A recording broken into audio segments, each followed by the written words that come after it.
சரவண பவனே ஷண்முக வடிவே சரணடைந்தோமே வேல் முருகா கரங்கள் குவித்து உன்னடி பணிய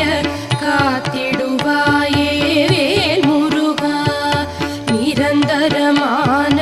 உனதருள் வேண்டி நினைப்போம் உன்னை வேல் முருகா